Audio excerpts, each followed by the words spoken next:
Hello and welcome to For Whom the Cell Tolls. I'm your host Keenan, and today we're kind of going to go over kind of just basic evolution, even though we've kind of covered it a little bit, and survival superpowers. Imagine that you had a way to, right in the moment of survival or death, change your fortunes. There are organisms that have that power, and we're going to kind of go into a story about one. So, we've already seen the basic principles of evolution act on cancer cells. And we can kind of go over it again. So you can imagine cancer cells, you can imagine a herd of animals. But in populations that exist in an environment, there are many organisms in this, and each one is fairly different from one another. So there's this genetic diversity in populations. That diversity is powerful because when the environment changes suddenly, those organisms that have advantageous traits, which are, usually genetic, those are the ones that will survive those new conditions. And those that do not will be selected against, and they'll die, and they won't pass on any offspring. The successful organisms that have the good traits, they're going to pass on more offspring, and eventually that's going to be the whole population. The same could happen to humans, for example.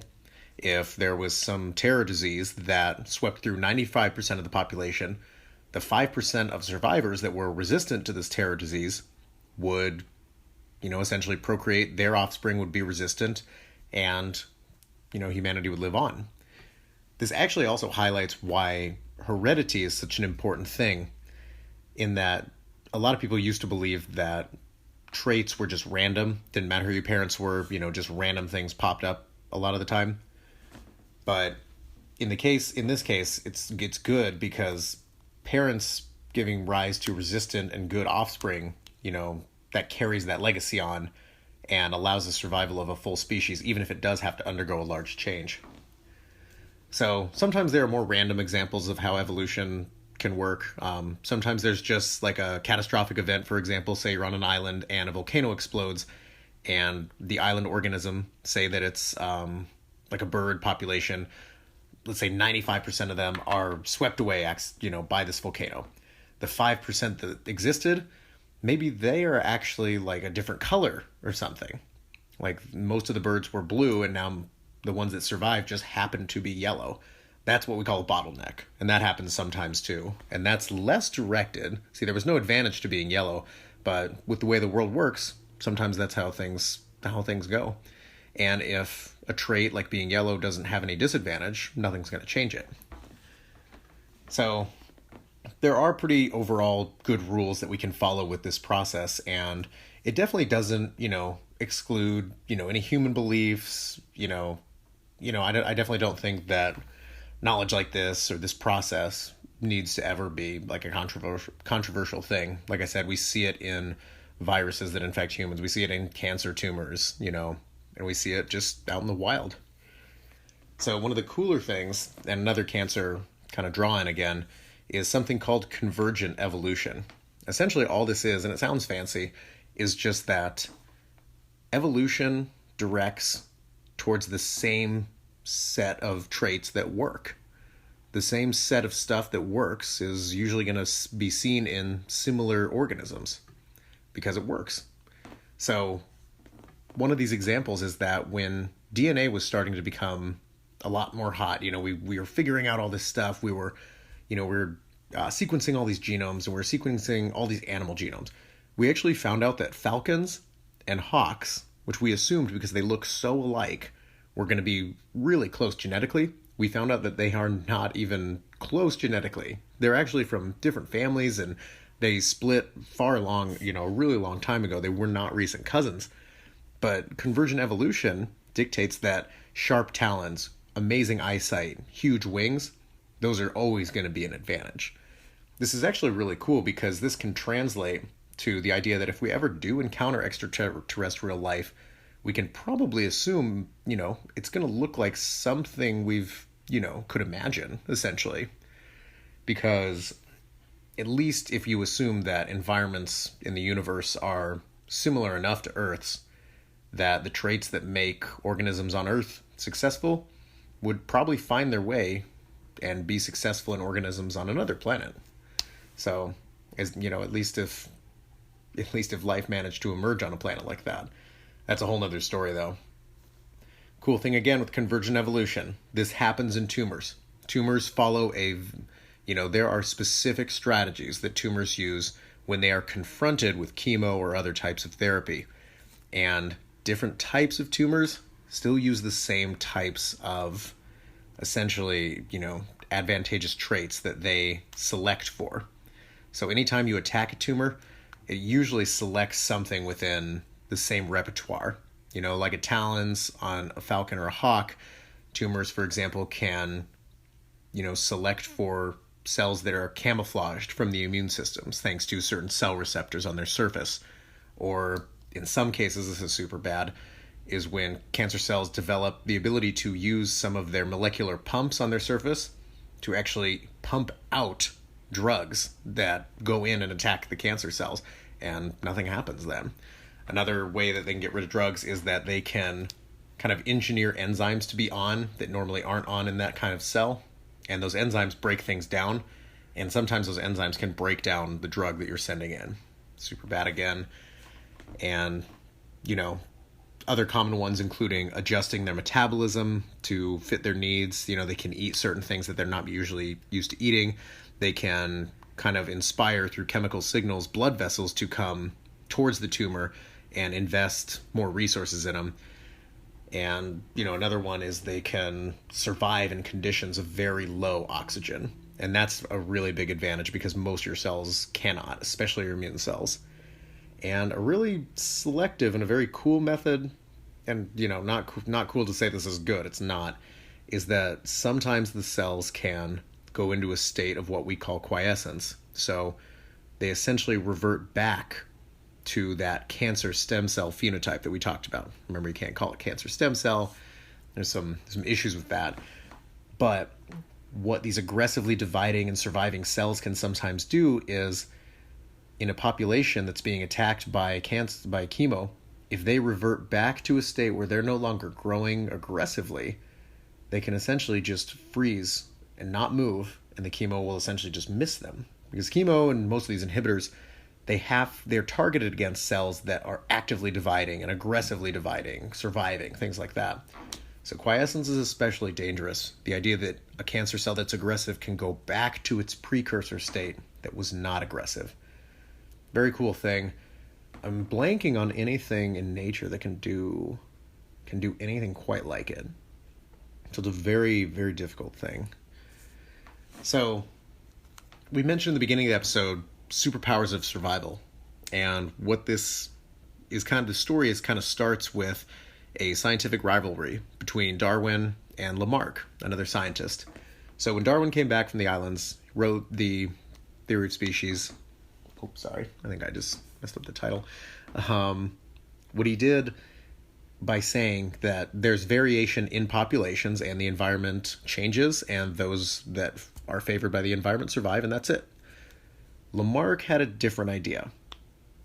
So where Darwin would say that giraffes, for example, the taller ones, as time went on in populations, they got to eat most because nobody was getting the top of the trees. They passed on more offspring because they were surviving better. They had longer necks. Their offspring had longer necks. Thus, giraffes became bigger, essentially. Lamarck, and this is usually a pretty bad example, but Lamarck essentially said that organisms will essentially will their own survival. They will will their way into an advantageous trait to survive. They will will their own survival. And somehow, this would be passed on. We know that this is laughable and that giraffes don't stretch their necks. Another good example is that if an insect is being preyed upon, like a moth species in a forest, if all these moths are white and the tree bark is black, there's no way the white moths can just will their way into turning their bodies black and hide for camouflage against the birds. There's no way that's possible. It's only possible if one of the moths happens to be jet black, and then all of a sudden it can hide all its offspring, move on. So Lamarck is largely disproved, except in these really, really, really strange cases, and that's where the superpower comes in. So it's only a small story, so this will actually be smaller episode. But essentially, once, and obviously many times besides this, but to tell the story, essentially, let's say, and they did this, scientists get a population of yeasts. And yeasts are little small organisms. They make beer, all that, when they're involved. And they're capable of quite a bit of survival. You know, they're little small cellular organisms that can either pair as cells or they can exist on their own as cells. So they're pretty hardy. So what scientists did was put them on a little petri dish. And on the petri dish, you always have like a little layer of foods for them. Essentially, that's how the yeast grow. When scientists would take a cloned population, so like just a rigid, uniform population of yeast, so they're all the same DNA, so nothing's changed in these ones. When they would take them out of the good plate, they would put them in a plate that lacked a specific nutrient called histidine. Now, they were under the assumption that if they put them in the histidine plate, there would be no growth on the plate. Nothing could survive. Nothing at all. Because without this nutrient, there was no way. They needed the nutrient to live. To their surprise, when they opened up the incubator 24 or 48 hours later, they actually found that there was a colony, and it was living, and it was growing. They thought it was impossible at first. They thought, how in the world would this happen? Because when they put the yeast on the plate to begin, they were all from the same progeny. They had the same genome. There was no variation in this population. It was the same. It was a clone, essentially. So they experimented more on this, and especially on this yeast sample that had changed somehow, and it was making histidine. They had no idea how it had changed this. So when they compared it to its parent yeast that couldn't survive, to this superpowered yeast that did survive, what they found was that in the state of survival or death, when faced against a lack of histidine nutrient, all the yeast went into this last-ditch effort called a hypermutative state.